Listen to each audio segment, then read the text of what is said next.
नमस्कार, मारू राजस्थान में स्वागत है आपका। मैं हूं आपके साथ सुमित गुप्ता। बुलेटिन की शुरुआत में बात बेखौफ बदमाशों की।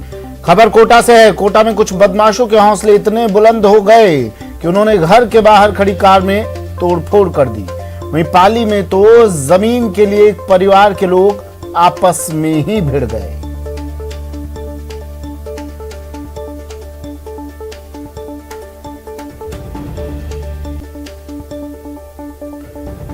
दो तस्वीरें बदमाशों के बुलंद हौसलों को बयां करती। सबसे पहले बात कोटा की कर लेते हैं। कोटा के लालसोट मेगा हाईवे पर गिरधरपुरा गांव में रेस्टोरेंट पर आए युवकों ने एक कार में जमकर तोड़फोड़ की और फरार हो गए। कार मालिक के मुताबिक रेस्टोरेंट पर आए कुछ युवकों ने उनके घर के बाहर बाइक खड़ी कर दी और जब मना किया तो घर के बाहर खड़ी कार में तोड़फोड़ की। वारदात की तस्वीरें कैमरे में कैद हो गई। पीड़ित ने कुन्हाड़ी थाने में केस दर्ज करवाया और सीसीटीवी फुटेज पुलिस को सौंपे।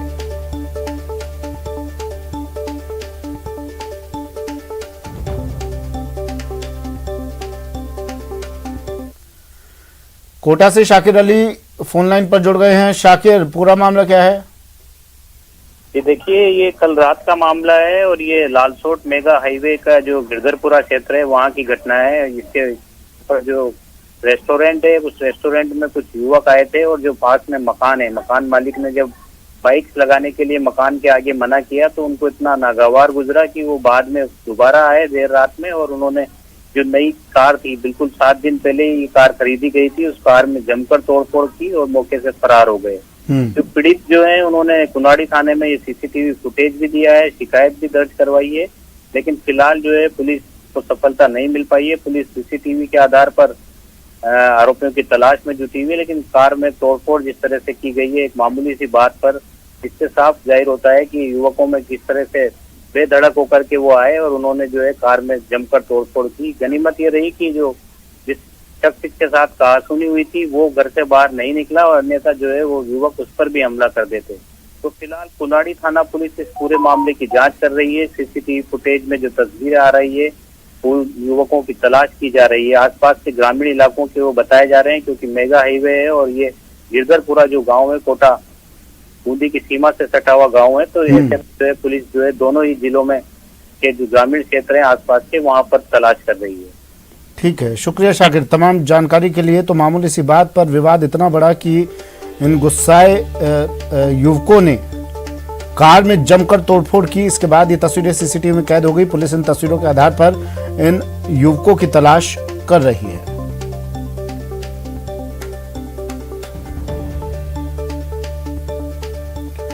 और अब बात जमीन के लिए जंग की।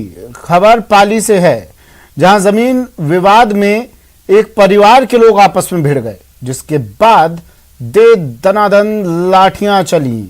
यहां तक कि महिलाओं को भी नहीं बख्शा गया। मारपीट का वीडियो अब सोशल मीडिया पर भी वायरल हो रहा है।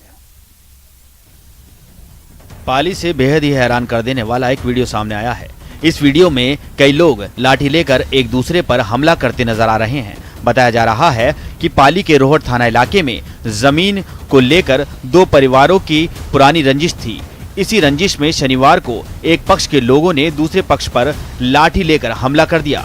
इस हमले में महिलाओं को भी नहीं बख्शा गया और तो और महिलाओं ने भी अपने बचाव में दूसरे पक्ष पर हमला कर दिया। सोशल मीडिया पर इस वीडियो के वायरल होने के बाद पुलिस हरकत में आई और 2 लोगों को शांति भंग करने के आरोप में गिरफ्तार कर लिया।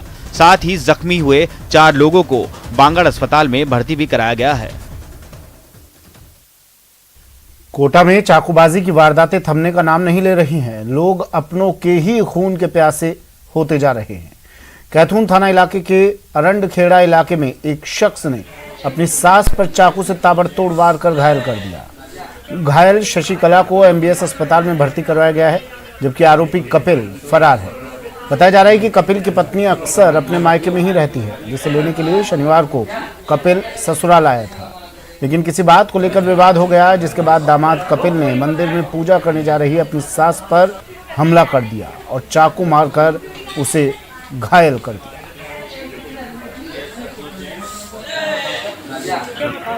पूजा करने गई थी अपने समाज के मंदिर में, तो वहाँ पर उनके साथ में चाकू से मारपीट हुई।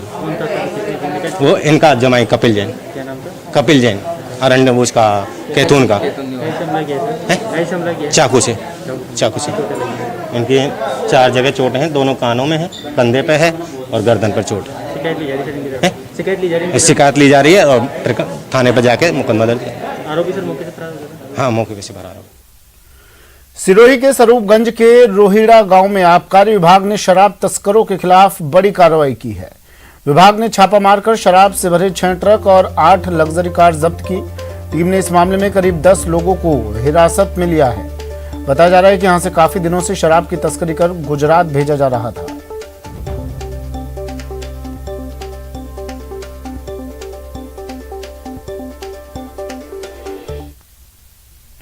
खबर कोटा से। कोटा के दरा के नजदीक ट्रक ने एक महिला को कुचल दिया, जिससे उसकी मौके पर ही मौत हो गई। हादसे के बाद महिला का पति शव से लिपटकर काफी देर तक बिलखता रहा, लेकिन उधर से निकलने वाले सभी वाहन चालक तमाशबीन बने रहे। इसके बाद एक शख्स ने पुलिस को सूचना दी। तब तक क्षत विक्षत शव सड़क पर ही पड़ा रहा। मिली जानकारी के मुताबिक बुजुर्ग महिला ट्रक की चपेट में आ गई, जबकि ट्रक की टक्कर से बुजुर्ग दूर जाकर गिर पड़े, जिससे उनकी जान बच गई। हादसे के बाद ट्रक चालक ट्रक को मौके पर ही छोड़कर फरार हो गया। पुलिस ने ट्रक को जब्त कर ट्रक ड्राइवर की तलाश शुरू कर दी है।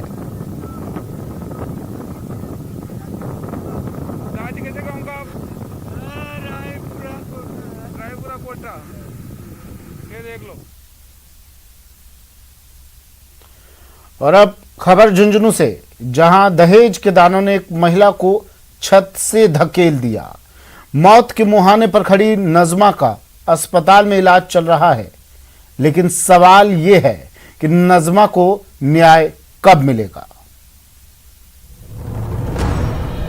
लॉकडाउन में टॉर्चर अनलिमिटेड, दहेज के लिए दरिंदगी, दहेज के लिए छत से धकेला, दहेज के कितने दानव।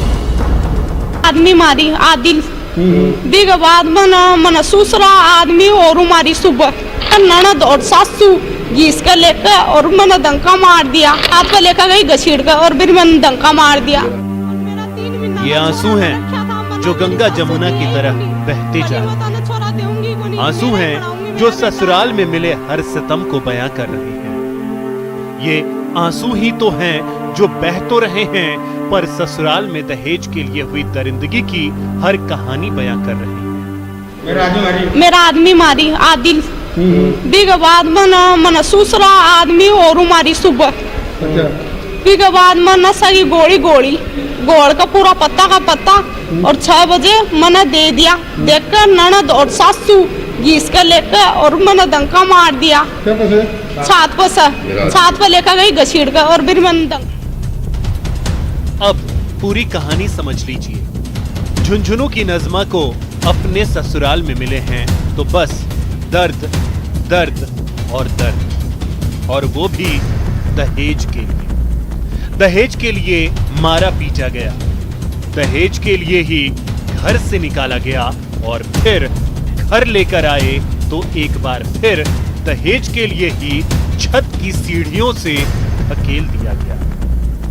आरोप है सास, ससुर और पति पर, जिसने लॉकडाउन में झुंझुनू की बेटी पर अनलिमिटेड टॉर्चर किया।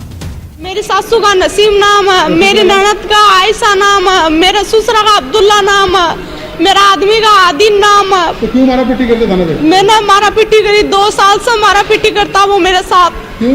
बोले का नाम ले दहेज लेकर आऊं, वो लेकर आऊं। मेरा बाप 10 लाख रुपये कर्जा करके मेरी शादी करी, हर चीज दे मना। बोला गाड़ी लेकर आऊं, कार लेकर आऊं, वो लेकर आऊं। नई गाड़ी के नाम लेता, साफ मन तो नाम भी को नहीं आवा। और यही है और छात में से इनके सास ससुर का आदमी इसको घेर दी 3 माड़ा के ऊपर से। क्यों घेर दी? दहेज के मामले में घेर दी साहब। इन रोज की मारा कुट्टी करते थे। मोटरसाइकिल लिया, वो फलान लिया, डिकड़ी लिया, इन रोज की मारते थे जो खूब दे दिया। 10 लाख रुपये मतलब ब्याज के लिया कर इन सिर करके इन्हें ब्याई थी, और भी बाद में इन दहेज के चक्कर में इन्हें मारने की सोच रहे थे जान से। नज़मा अभी झुंझुनू के बीडी के अस्पताल में भर्ती है।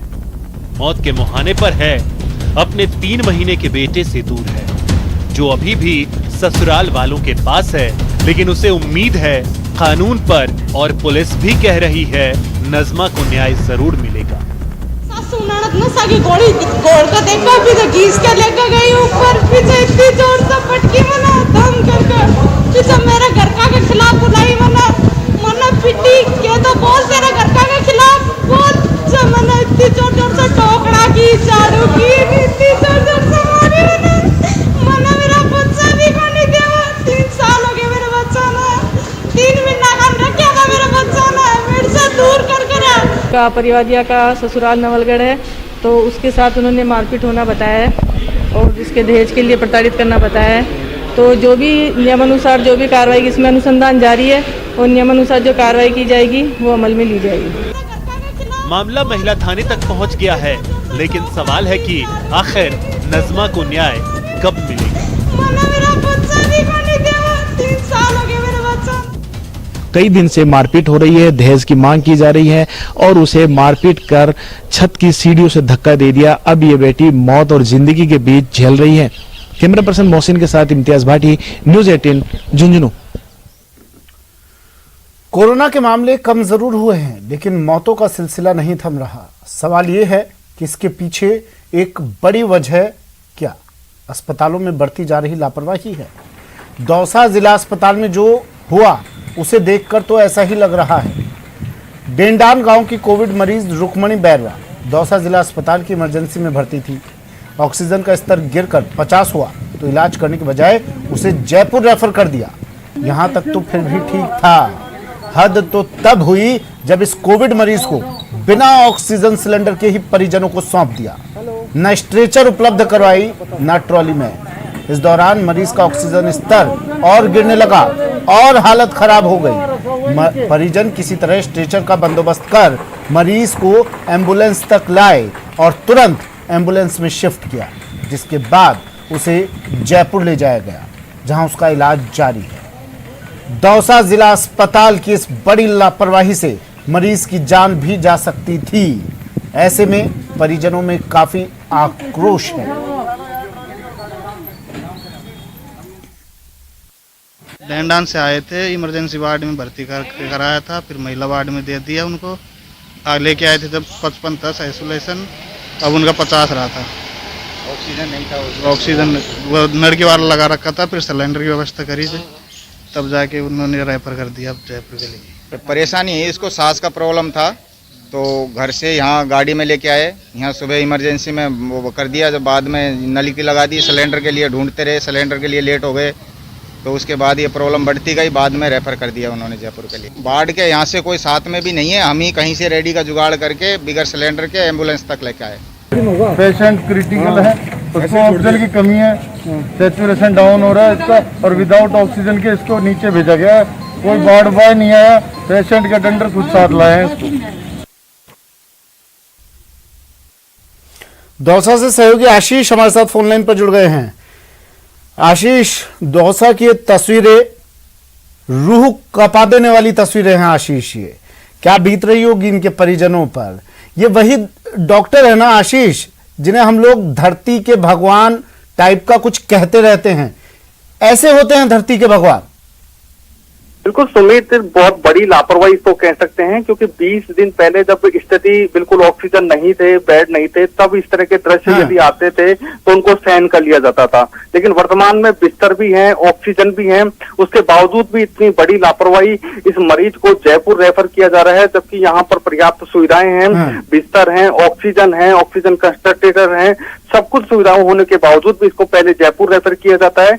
यहाँ तक तो फिर भी ठीक था, लेकिन उसके बाद जो अस्पताल की तीसरी मंजिल के वार्ड से इसे बिना ऑक्सीजन इसको एम्बुलेंस तक भिजवाया जाता है, यानी जयपुर रेफर कर दिया जाता है। मरीज अपने स्तर पर स्ट्रेचर की व्यवस्था करते हैं, ना कोई वहाँ हेल्पर होता है, ना कोई ट्रॉली मैन होता है। बड़ी मुश्किल से वो स्ट्रेचर पर इस मरीज को लिटाकर लाते हैं, दौड़ते हुए इस मरीज को एम्बुलेंस तक भिजवाया जाता है। इसका ऑक्सीजन का जो स्तर था केवल 50 था, तो अंदाजा लगाया जा सकता है कि ये मरीज कितना क्रिटिकल पोजीशन में था। उसके बावजूद भी इसे बिना ऑक्सीजन यहाँ तक नीचे तक भेजा गया और अस्पताल की तीसरी मंजिल से नीचे तक ये मरीज आया। जब सारी सुविधाएं इस अस्पताल में है तो इस मरीज को ट्रांसफर करने की, रेफर करने की जरूरत क्या थी? बात किया आपने डॉक्टर से? कौन से वीआईपी को एडमिट कर रहे थे जो इस आम मरीज को बाहर भेज दिया इन्होंने? कितने पैसे खाए इन लोगों ने, इन डॉक्टर्स ने, कितनी तिजोरियां भरी इन डॉक्टर्स ने, पूछा इनसे आपने? हाँ, 90 बिस्तर हैं, 91 बिस्तर हैं ऑक्सीजन के, जहां पर ऑक्सीजन की सुविधा है, उसके बावजूद भी यहाँ तो ओनली केवल 27-28 यहाँ पर मरीज एडमिट हैं। उसके बावजूद भी इस मरीज को रेफर किया गया है। हालांकि अब जो ये कह रहे हैं कि जो परिजन है अपने स्तर पर ले जाने की बात कह रहे थे, लेकिन जो भी कारण रहे हो, लेकिन उसको बिना ऑक्सीजन सिलेंडर लगाए आप एम्बुलेंस तक भिजवाते हो। जो क्रिटिकल एक मरीज है उसको भिजवाना, तो फिर क्यों ना आशीष इन डॉक्टर्स को मौतों का जिम्मेदार माना जाए? क्यों नहीं आम आदमी इन डॉक्टर्स को कहेगा कि यही कातिल हैं जो मौतें हो रही है लगातार? पॉजिटिव रेट गिर रहा है लेकिन मौतें लगातार बढ़ रही है। ये डॉक्टर ही, इस तरह के डॉक्टर को ही कातिल क्यों नहीं कहेगा आम आदमी?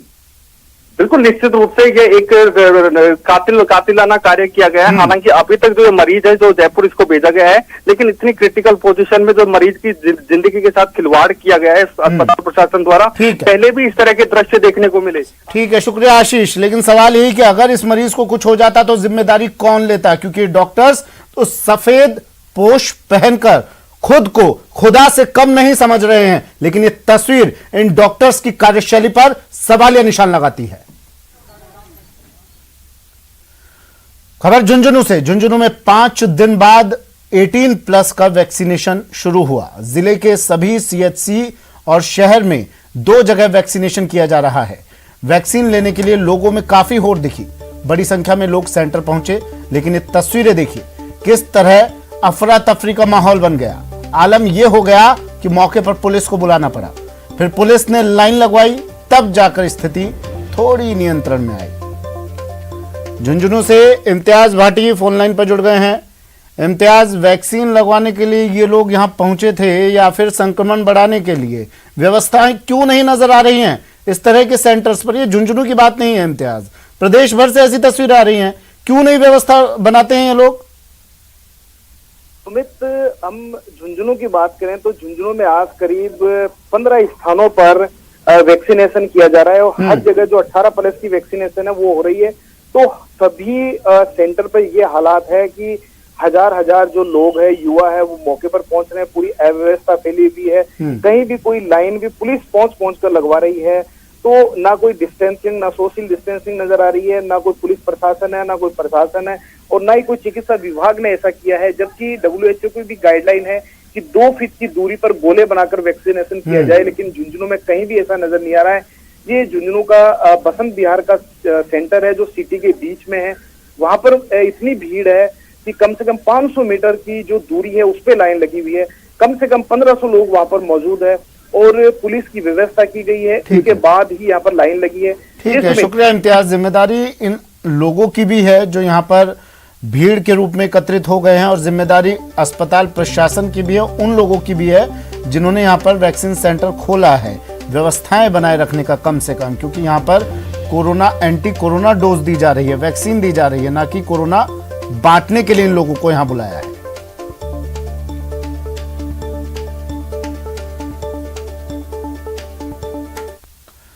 जैसलमेर के किशन घाट इलाके में रहने वाले करीब 1900 पाक विस्थापित शरणार्थी अभी तक कोरोना के टीके से वंचित तो है ही, लॉकडाउन के कारण 2 जून की रोटी पर भी आफत आ पड़ी है।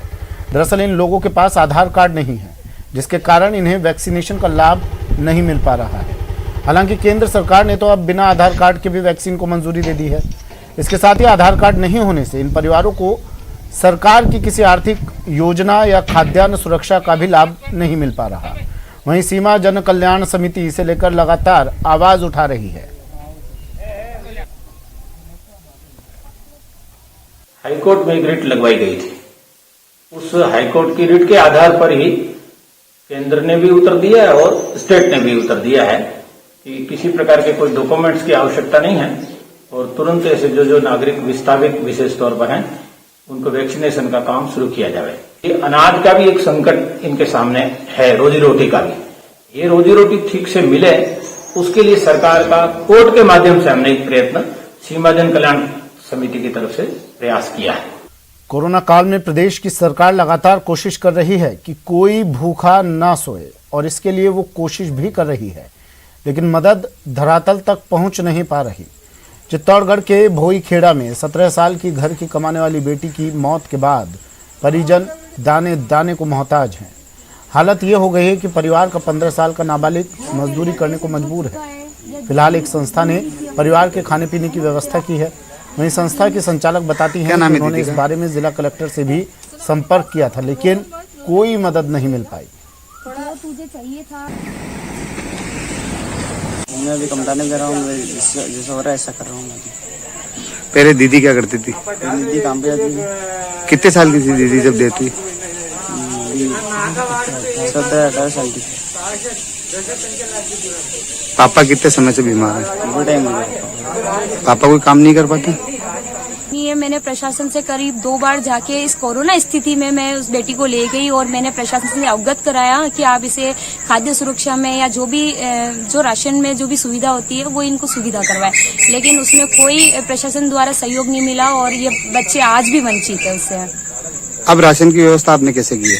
मैंने भी कई ऐसे संस्था वाले हैं और इधर उधर से मैंने भी इधर उधर से जुटा के और जो भी मेरे ऑनलाइन प्लेटफॉर्म के माध्यम से जो पैसा बना मैंने वो पैसा जुटा के ऐसे परिवारों को मैंने सहयोग कर रही हूँ। दावे मदद के हैं, बातें मदद की कही जा रही है, लेकिन चित्तौड़गढ़ की ये तस्वीर साफ करती है कि आज भी जिन लोगों को मदद की जरूरत है धरातल पर उन लोगों तक मदद नहीं पहुंच पा रही है। इसे चाहे सिस्टम की कमी कही जाए या फिर लापरवाही, लेकिन हालात जो है वो साफ तौर पर जाहिर करते हैं कि जरूरतमंद आज भी मदद के इंतजार में आंसू बहा रहे हैं और उनके आंसू सरकार से सवाल पूछ रहे हैं कि आखिर सरकार है कहाँ। और जिस तरह के आरोप इस पूरे मामले में लगे हैं वो भी कहीं न कहीं सवालिया निशान खड़े करते हैं। और ऐसे में ये कहा जा सकता है कि अंधा मांगते रेवड़ी फिर अपनों को दे। सुभाष बैरागी, न्यूज 18 राजस्थान के लिए चित्तौड़गढ़ से। नेटवर्क 18 यह सुनिश्चित करना चाहता है कि हर भारतीय को कोविड-19 टीकाकरण मिले। टीकाकरण जागरूकता बढ़ाने के लिए नेटवर्क 18 और फेडरल बैंक की पहल संजीवनी अ शॉट ऑफ लाइफ को सपोर्ट करें। Health expert Apollo 24/7।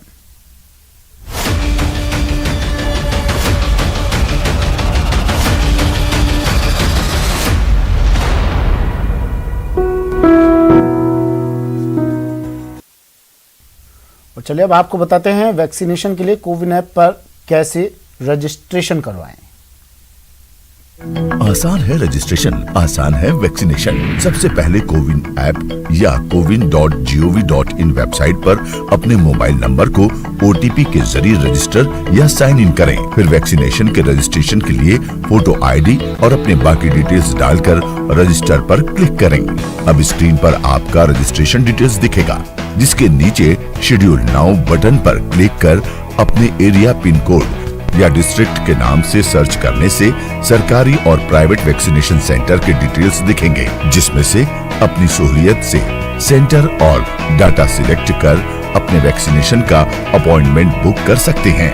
ध्यान रहे, जिस फोटो ID से रजिस्टर किया, वैक्सीनेशन लगवाते समय वही ID कार्ड जरूर साथ ले जाएं। आसान है ना? रजिस्ट्रेशन करेंगे कोविन पर तो जीत निश्चित होगी कोविड पर। ब्रेक के बाद स्वागत है आपका। बढ़ते अगली खबर की ओर। प्रधानमंत्री नरेंद्र मोदी ने आज देशवासियों से 77वीं बार मन की बात की। कोरोना महामारी पर पीएम मोदी ने कहा कि देश पूरी ताकत के साथ कोविड से लड़ रहा है। पिछले 100 सालों में यह सबसे बड़ी महामारी है। इसी महामारी के बीच भारत ने अनेक प्राकृतिक आपदाओं का भी डटकर मुकाबला किया है।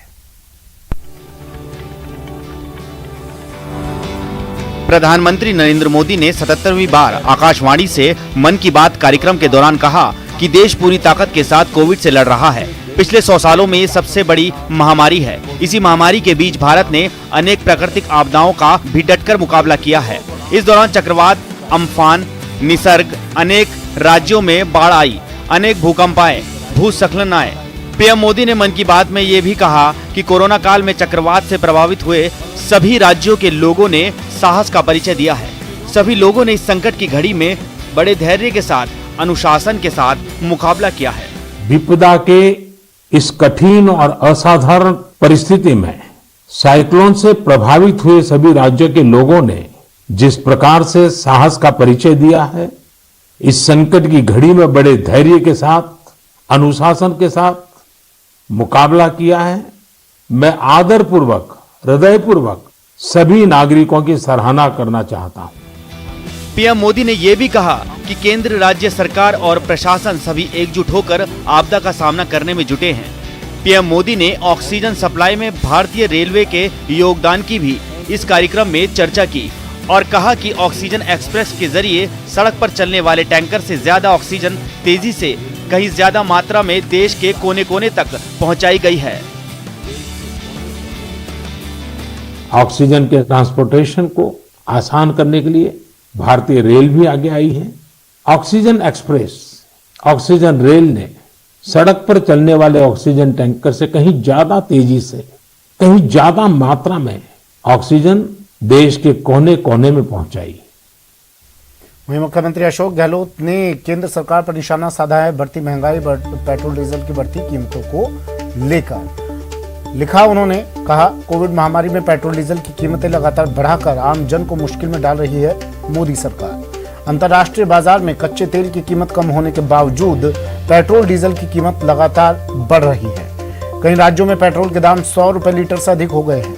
एक तरफ आम आदमी कोविड और आमदनी कम होने से परेशान है, वहीं दूसरी ओर मोदी सरकार महंगाई से उसके लिए मुश्किल कर रही है।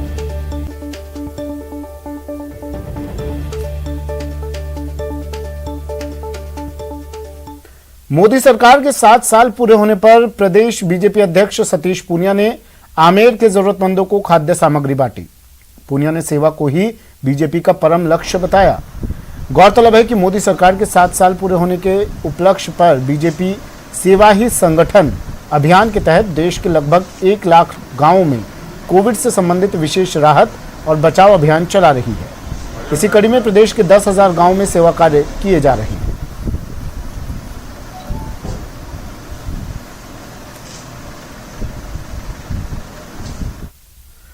मोदी सरकार के 7 साल पूरे होने के अवसर को बीजेपी सेवा सप्ताह के रूप में मना रही है। इसी कड़ी में राजसमंद के गांव पीपली अहिरान के पीएचसी पर रक्तदान शिविर रखा गया, जिसमें बीजेपी कार्यकर्ताओं ने 31 यूनिट ब्लड डोनेट किया। इस मौके पर बीजेपी सांसद दिया कुमारी और विधायक दीप्ति कुमारी ने हिंदुस्तान जिंक की तरफ से एक ऑक्सीजन कंसंट्रेटर भेंट किया। साथ ही 500 काढ़े के पैकेट, 1000 मास्क वितरित किए और पीएचसी पर 20 हैंड वॉश भी भेंट की। तो युवा मोर्चा की ओर से हर मंडल स्तर पे ब्लड डोनेशन का कैंप भी ऑर्गेनाइज किया गया और उसमें भी मैं गई थी।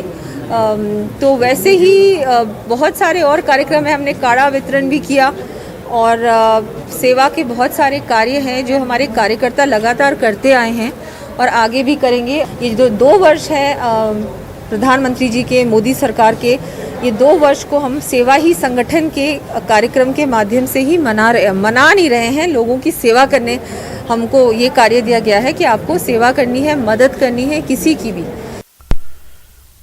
लोकसभा स्पीकर ओम बिरला ने कोटा के ग्रामीण इलाकों में कमान संभाली है। उनकी ओर से मेरा गांव स्वस्थ गांव अभियान की शुरुआत की गई। इस अभियान से स्पीकर ओम बिरला वीसी के जरिए जुड़े। ओम बिरला ग्रामीणों एवं स्वास्थ्य कर्मियों की परेशानियों के बारे में उन्होंने जाना। साथ ही उन्होंने स्वास्थ्य कर्मचारियों को हर घर तक जागरूकता पहुंचाने के लिए प्रेरित किया।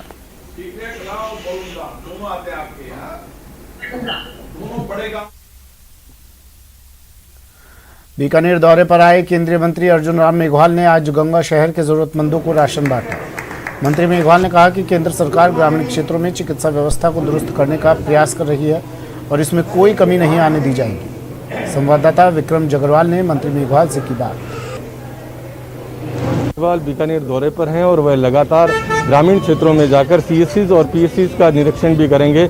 मंत्री जी से पूछते हैं किस तरह का ये निरीक्षण रहेगा और क्या व्यवस्थाएं की जाएगी। इसमें हम जो वहाँ डॉक्टर काम करते हैं, नर्सिंग स्टाफ काम करता है और वहाँ के प्रमुख नागरिक होते हैं, उनसे पूछते हैं कि यहाँ रिक्वायरमेंट क्या है। सीबीसी मशीन की रिक्वायरमेंट है, ईसीजी की रिक्वायरमेंट है, सोनोग्राफी की रिक्वायरमेंट है, वेंटिलेटर की रिक्वायरमेंट है, बाईपैक की रिक्वायरमेंट है, ऑक्सीजन सिलेंडर की रिक्वायरमेंट है। ये सारी रिक्वायरमेंट लेते हैं और वर्केबल क्या हो सकता है वो संसाधन हम सीएसआर फंड और एमपी कोटे से उपलब्ध कराते हैं। सरकार संसाधन केंद्र सरकार ने खूब करवाए हैं, लेकिन मेन जो देखने में आ रहा है कि मैन पावर की एक कमी है। एक टीके जो वैक्सीनेशन है उसको लेकर भी जो है प्रदेश सरकार जो है कई ऐसे निर्णय हम ले रहे हैं कि ब्रिज कोर्स के माध्यम से जो टेक्निकल स्टाफ है उसकी कमी को हम दूर कर सकते हैं। तो क्या ये माना जाए कि सेवा ही संगठन कार्य के तहत अब बीकानेर में जो है वो स्वास्थ्य सेवाएं जो बेहतर बनी जाए। आज का दिन सेवा ही संगठन को समर्पित है। आज मोदी 2.0 का जो शासनकाल है उसके 2 साल पूरे हुए। तो आज का जो दिन 30 मई ये सेवाई संगठन, हम राशन किट हैं, चाहे ऑक्सीमीटर हैं, चाहे हमारे मास्क हैं, चाहे हमारे स्वच्छता का कार्यक्रम है, चाहे हम ग्रामीण क्षेत्र में स्किल डेवलपमेंट का कोई आज का कार्यक्रम हाथ में ले सकते हैं क्या कोई उपकरण किसी पीएससी या एएनएम सेंटर में दे सकते हैं क्या, वो आज का दिन उनको समझ सकते। ये थे केंद्रीय मंत्री अर्जुन राम मेघवाल, जिनका साफ कहना है कि सरकार के दूसरे कार्यकाल के 2 वर्ष पूरे होने के बाद अब कार्यकर्ता जो है वो सेवा ही संगठन के माध्यम से आम लोगों तक ज़रूरत की चीज़ें पहुंचाने का काम करेंगे, वहीं चिकित्सा व्यवस्थाओं को भी बेहतर बनाने का प्रयास करेंगे। बीकानेर से न्यूज़ 18 के लिए विक्रम जागरवाल। वक्त एक ब्रेक का, जल्द हाजिर होंगे।